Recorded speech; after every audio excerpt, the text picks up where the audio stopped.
जय हिंद दोस्तों, नमस्कार। एक बार फिर से आप सभी का स्वागत है आज की इस क्लास में। आज की इस क्लास में हम लोग देखने वाले हैं आरआरबी ग्रुप डी का जो एग्जाम हुआ है। आज है 27 नवंबर और आज की सभी शिफ्टों में जिस प्रकार के क्वेश्चन पूछे गए हैं उस पर साथियों ये क्वेश्चन आधारित हैं। और साथियों ऐसे ही क्वेश्चन जो है एग्जाम में पूछे जा रहे हैं, इसलिए अगर आप लोगों का एग्जाम आगे आने वाली शिफ्ट में लगा हुआ है तो इस क्लास को बिना स्किप किए हुए शुरू से लास्ट तक जरूर देखिएगा, क्योंकि साथियों यहाँ से जो है आपको एग्जाम में क्वेश्चन देखने को मिल सकते हैं। तो आइए क्लास को शुरू करते हैं। क्वेश्चन है कि किस राज्य की सरकार ने तानसेन सम्मान शुरू किया है।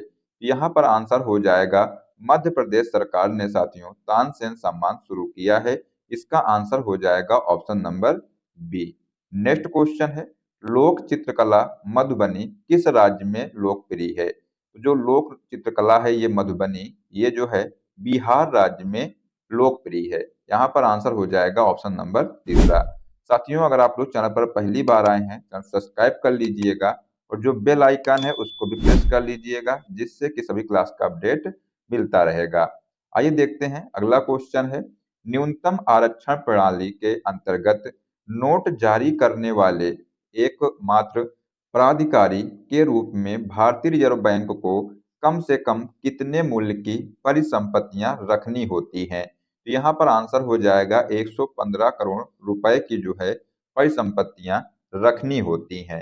तो साथियों जिसने भी इसका आंसर ऑप्शन नंबर एक दिया है उसका यहाँ पर राइट आंसर हो जाएगा। अगला क्वेश्चन है कि जिस पदार्थ का निवेश किसी जीवित जीव में कर देने पर वह प्रतिरक्षितों के उत्पादन को प्रेरित करता है उसे क्या कहते हैं। तो उसको जो है प्रतिजन या एंटीजन कहते हैं। तो यहाँ पर जिसने भी इसका आंसर तीसरा दिया है उसका यहाँ पर राइट आंसर हो जाएगा। चलिए अगला क्वेश्चन है इलेक्ट्रॉन सूक्ष्मदर्शी का आविष्कार किसने किया था। तो ये दोस्तों क्वेश्चन इंपॉर्टेंट है, एग्जाम में ये आ सकता है। तो जो इलेक्ट्रॉन सूक्ष्मदर्शी है इसका आविष्कार नॉल और रुस्का ने किया था। यहाँ पर ऑप्शन नंबर जो पहला है ये इसका राइट आंसर हो जाएगा। नेक्स्ट क्वेश्चन है निम्नलिखित में से कौन सी जगह भारत में जैव विविधता के लिए प्रमुख स्थल है, यानी कि हॉट स्पॉट है। आंसर हो जाएगा सुंदरवन। ये जो है इसका यहाँ पर राइट आंसर हो जाएगा। अगला क्वेश्चन है प्रायद्वीपीय भारत की सबसे बड़ी नदी कौन सी है। साथियों प्रायद्वीपीय भारत की सबसे बड़ी नदी जो है ये गोदावरी है। साथियों आप लोग जो है एक क्वेश्चन बताइएगा कि उत्तर भारत की सबसे बड़ी नदी कौन सी है। इसका आंसर आप लोग बताइए कमेंट बॉक्स में क्या होगा। अगला क्वेश्चन है संवहनी वर्षा कहाँ होती है। तो जो संवहनी वर्षा होती है ये विषुवतीय क्षेत्र में होती है। तो यहाँ पर जो पहला ऑप्शन है ये इसका राइट आंसर हो जाएगा। अगला क्वेश्चन है डार्विन फिंचेज का प्रयोग किस समूह के लिए किया जाता है। जो डार्विन फिंचेज है इसका प्रयोग पक्षियों के लिए किया जाता है। तो यहाँ पर जो ऑप्शन नंबर तीसरा है ये इसका राइट आंसर हो जाएगा। चलिए अगला क्वेश्चन है कि संसार में बुद्ध की सबसे बड़ी एकाश्मीय प्रतिमा यानी कि मोनोलिथिक स्टेच्यू कहाँ स्थापित की गई है। तो ये साथियों हैदराबाद में स्थापित की गई है। यहाँ पर जिस भी बच्चे ने इसका आंसर ऑप्शन नंबर दूसरा दिया है उसका राइट आंसर हो जाएगा। दोस्तों जो ये प्रतिमा है ये हैदराबाद में हुसैन सागर झील के बीच में स्थित है। कहाँ पर स्थित है तो ये साथियों याद रखिएगा हुसैन सागर झील के बीच में ये स्थित है। और साथियों ये भी याद रखिएगा कि ये जो है ग्रेनाइट के पत्थर को तराश कर बनाई गई है। ठीक है, तो ये भी पॉइंट आप लोग ध्यान रखिएगा। चलिए दोस्तों बढ़ते हैं अगले क्वेश्चन की तरफ। पूछा गया है कि बाली आरिक द्वीप समूह कहाँ स्थित है। तो जो ये बाली आरिक द्वीप समूह है ये भूमध्य सागर में स्थित है। यहाँ पर आंसर हो जाएगा ऑप्शन नंबर पहला। नेक्स्ट क्वेश्चन है निम्नलिखित तत्वों में से किसका लवण पटाखों में रंग उत्पन्न करता है। तो दोस्तों पटाखों में जो रंग उत्पन्न करता है उसका नाम है स्ट्रैंसियम एवं बेरियम। ये दोस्तों जो दो तत्व हैं ये पटाखों में रंग उत्पन्न करते हैं। यहाँ पर आंसर हो जाएगा ऑप्शन नंबर तीसरा। नेक्स्ट क्वेश्चन है अंतरराष्ट्रीय मानवाधिकार दिवस प्रतिवर्ष कब मनाया जाता है। साथियों ये भी जो है क्वेश्चन इंपॉर्टेंट करिएगा। अंतरराष्ट्रीय मानवाधिकार दिवस प्रतिवर्ष 10 दिसंबर को मनाया जाता है। तो यहाँ पर साथियों इसका राइट आंसर हो जाएगा ऑप्शन नंबर तीसरा। नेक्स्ट क्वेश्चन है, पृथ्वी के चारों ओर छाए हुए गैसों के गोले को कहते हैं। तो साथियों जो पृथ्वी के चारों ओर जो छाए हुए जो गैस के गोले होते हैं, इनको वायुमंडल कहते हैं। तो यहाँ पर आंसर हो जाएगा ऑप्शन नंबर तीसरा। नेक्स्ट क्वेश्चन है, रामकृष्ण मिशन की स्थापना किसने की थी? तो जो रामकृष्ण मिशन दोस्तों है, इसकी स्थापना स्वामी विवेकानंद ने की थी। यहाँ पर इसका आंसर हो जाएगा ऑप्शन नंबर पहला। जिसने भी दिया है उसका राइट आंसर हो जाएगा। अगला क्वेश्चन है, प्रकाश रासायनिक धूम्र कोहरे के बनने के समय निम्न में से कौन सी गैस उत्पन्न होती है? तो जो गैस उत्पन्न होती है उसका नाम है नाइट्रोजन ऑक्साइड। तो यहाँ पर जिसने भी इसका आंसर ऑप्शन नंबर दूसरा दिया है, राइट आंसर हो जाएगा। नेक्स्ट क्वेश्चन है, विश्व व्यापार संगठन का गठन निम्नांकित में से किसके उत्तराधिकारी के रूप में किया गया है? तो दोस्तों जो विश्व व्यापार संगठन का गठन है, ये जो है गैट के उत्तराधिकारी के रूप में किया गया है। तो यहाँ पर जो ऑप्शन नंबर तीसरा है, इसका राइट आंसर हो जाएगा। अगला क्वेश्चन है, भारतीय रेलवे उदाहरण है। जो भारतीय रेलवे है ये विभागीय उपक्रम का उदाहरण है। इसको आप लोग ध्यान रखिएगा। नेक्स्ट क्वेश्चन है, यदि ग्रीनविच मध्य समय 4:30 सायं है तो भारतीय मानक समय होगा। तो ये जो है 10 सायं होगा। ठीक है, ये आप लोग ध्यान रखिएगा।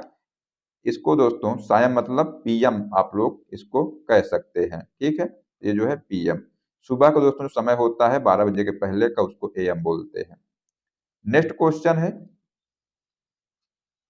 सागरीय जल के चढ़ाव उतार को कहते हैं। तो दोस्तों जो सागरीय जल है इसके चढ़ाव उतार को ज्वार भाटा कहते हैं। यहाँ पर जो ऑप्शन नंबर दूसरा है, राइट आंसर हो जाएगा। नेक्स्ट क्वेश्चन है कि किसी न्यायाधीश को एक उच्च न्यायालय से दूसरे में स्थानांतरित करने का अधिकार निम्नलिखित में से किसको है? यहाँ पर जो भारत के राष्ट्रपति हैं, इनको किसी न्यायाधीश को एक उच्च न्यायालय से दूसरे में स्थानांतरित करने का अधिकार है। आंसर हो जाएगा ऑप्शन नंबर दूसरा। नेक्स्ट क्वेश्चन है, भारत में निम्नलिखित में से वह स्थल स्मारक कौन सा है जो यूनेस्को की विश्व सांस्कृतिक धरोहर की सूची में शामिल नहीं है? तो एलोरा की गुफाएं शामिल है, काशी विश्वनाथ मंदिर ये दोस्तों जो है शामिल नहीं है। तो आंसर हो जाएगा ऑप्शन नंबर दूसरा। कुतुब मीनार भी शामिल है और मानस जो वन्य प्राणी अभ्यारण्य है ये भी शामिल है। ठीक है, नेक्स्ट क्वेश्चन है, निम्नलिखित में से किस आम चुनाव में पहली बार यह अध्यादेश लागू किया गया था कि किसी उम्मीदवार को अपने नामांकन पत्रों के साथ एक शपथ पत्र फाइल करना चाहिए जिसमें उसने अपनी पत्नी और आश्रितों का विवरण दिया हो? तो यहाँ पर इसका आंसर हो जाएगा 2003 में हिमाचल प्रदेश में हुए विधानसभा के चुनाव में। साथियों ये यहाँ पर जिसने भी इसका आंसर ऑप्शन नंबर तीसरा दिया है उसका राइट आंसर हो जाएगा। अगला क्वेश्चन है, दुनिया का सबसे बड़ा नदी द्वीप माजुली जो है ये किस राज्य में स्थित है? तो यहाँ पर आप लोग ये भी याद रखिएगा कि दुनिया का सबसे बड़ा नदी द्वीप कौन सा है? ये साथियों माजुली है। तो ये जो है कहाँ पर स्थित है? तो असम में जो है ये स्थित है। इसका आंसर हो जाएगा ऑप्शन नंबर चौथा। अगला क्वेश्चन है कि निम्नलिखित में से किस ईस्वी सन में संयुक्त राष्ट्र महासभा ने सार्वभौमिक मानव अधिकार घोषणा को अंगीकार किया था? तो ये जो है 1948 में अंगीकार किया था, यानी कि अंगीकृत किया था। यहाँ पर जिसने भी इसका आंसर ऑप्शन नंबर 2 दिया है उसका राइट आंसर हो जाएगा। अगला क्वेश्चन है कि निम्नलिखित में से वह व्यक्ति कौन सा है जिसने एक महत्वपूर्ण नैदानिक यंत्र के रूप में एमआरआई के विकास में सहायता की और उसके लिए नोबेल पुरस्कार प्राप्त किया? तो ये जो है सिडनी ब्रेनर ने जो है नोबेल पुरस्कार प्राप्त किया है। इन्होंने एमआरआई के विकास में भी सहायता की है। तो आंसर जिसने भी इसका पहला दिया है उसका राइट आंसर हो जाएगा। नेक्स्ट क्वेश्चन है, बांधों और उन राज्यों का मेल मिलाइए जिनमें वे स्थित हैं। तो इधर दोस्तों बांध दिए हैं और इधर जो है राज्यों के नाम दिए हैं। तो जो तुंगभद्रा जो बांध है ये जो है किस राज्य से संबंधित है, यानी कि दोस्तों जो तुंगभद्रा बांध है ये तमिलनाडु राज्य में स्थित है। लोअर भवानी बांध जो है ये आंध्र प्रदेश में स्थित है। इदुक्की बांध साथियों कर्नाटक में स्थित है, और जो नागार्जुन सागर बांध है ये जो है केरल में स्थित है। यहाँ पर जो पहले का हो जाएगा तीसरा, क्या हो जाएगा, पहले का साथियों तीसरा हो जाएगा, बी का हो जाएगा दूसरा, सी का हो जाएगा चौथा, और डी का हो जाएगा पहला। ये इसका जो है सही मिलान हो जाएगा। तो यहाँ पर जो है इसका आंसर हो जाएगा ऑप्शन नंबर पहला जो है राइट आंसर हो जाएगा। चलिए देखते हैं अगला क्वेश्चन। संसद के दो सत्रों के बीच निम्नलिखित में से अधिक कितने समय का अंतराल दिया जा सकता है। यहाँ पर इसका आंसर हो जाएगा 6 माह का जो है अधिक से अधिक समय दिया जा सकता है। नेक्स्ट क्वेश्चन है, निम्नलिखित में से कौन सा फल नहीं है। तो नारियल फल है, आम भी फल है, व्हीट ग्रेन दोस्तों ये भी फल है, यहाँ पर जो चिलगोजा है ये फल नहीं है। तो इसका आंसर हो जाएगा ऑप्शन नंबर तीसरा। अगला क्वेश्चन है, संघ यानी कि केंद्र द्वारा वसूल किए गए निम्नलिखित करों में से वह कर कौन सा है जिसे राज्यों को नहीं सौंपा जा सकता है। तो रेलवे, जलयान या वायुयान द्वारा ले जाए गए माल या यात्रियों पर सीमा कर, ये साथियों सौंपा जा सकता है। रेल किराए और भाड़े पर कर, ये भी सौंपा जा सकता है। माल प्रेशर पर कर, ये भी साथियों सौंपा जा सकता है। दोस्तों जो सेवा कर है इसको जो है राज्यों को नहीं सौंपा जा सकता है। तो यहाँ पर जिसने भी इसका आंसर ऑप्शन नंबर चौथा दिया है उसका राइट आंसर हो जाएगा। ठीक है, चलिए अगला क्वेश्चन है कि नोबेल पुरस्कार से सम्मानित प्रथम भारतीय कौन थे। तो यहाँ पर इसका आंसर हो जाएगा रविन्द्रनाथ टैगोर जो है ये प्रथम भारतीय थे जिनको नोबेल पुरस्कार दिया गया था। अगला क्वेश्चन है, मैत्री एक्सप्रेस नामक रेलगाड़ी किन दो देशों को जोड़ती है। तो जो मैत्री एक्सप्रेस जो रेलगाड़ी है ये भारत और बांग्लादेश को जोड़ती है। यहाँ पर जिसने भी इसका आंसर पहला दिया है उसका यहाँ पर राइट आंसर हो जाएगा। नेक्स्ट क्वेश्चन है कि Rajiv Gandhi National Flying School Bharat के किस राज्य में स्थापित किया गया है। तो Rajiv Gandhi National Flying School ये जो है भारत के महाराष्ट्र में स्थापित किया गया है। अगला क्वेश्चन है, क्विक सिल्वर किस धातु को कहा जाता है। तो यहाँ पर जो क्विक सिल्वर है ये पारा धातु को कहा जाता है। जिसने भी इसका आंसर ऑप्शन नंबर दूसरा दिया है उसका राइट आंसर हो जाएगा। अगला क्वेश्चन है कि 1931 में कांग्रेस के कराची अधिवेशन में मूल अधिकारों पर प्रस्ताव का प्रारूप निम्नलिखित में से किसने बनाया। तो जो कराची अधिवेशन हुआ था इसमें जो है मूल अधिकारों पर प्रस्ताव का जो प्रारूप है ये पंडित जवाहरलाल नेहरू ने बनाया था। आंसर हो जाएगा ऑप्शन नंबर दूसरा। अगला क्वेश्चन है, सैंधव सभ्यता का स्थल लोथल भारत के किस राज्य में स्थित है। तो यहाँ पर आंसर हो जाएगा, ये जो साथियों है यहाँ पर थोड़ा सही कर लीजिएगा, आंध्र प्रदेश है, ये मध्य प्रदेश है। तो ये जो है गुजरात में स्थित है। कहाँ पर स्थित है, तो इसका आंसर हो जाएगा गुजरात में। साथियों आपसे हम एक क्वेश्चन पूछ रहे हैं कि जो लोथल है ये जो है किस लिए प्रसिद्ध था। इसका आंसर आप लोग कमेंट बॉक्स में बताइएगा। नेक्स्ट क्वेश्चन है, सूर्य से आने वाली विकिरण ऊर्जा को कहते हैं। तो इसको जो है सूर्यातप कहते हैं। यहाँ पर जो आंसर हो जाएगा ऑप्शन नंबर पहला। अगला क्वेश्चन है कि दिलवाड़ा के जैन मंदिरों का निर्माण किसने करवाया था। तो जो दिलवाड़ा का जैन मंदिर था इसका निर्माण चंदेलों ने करवाया था। यहाँ पर ऑप्शन नंबर तीसरा इसका राइट आंसर हो जाएगा।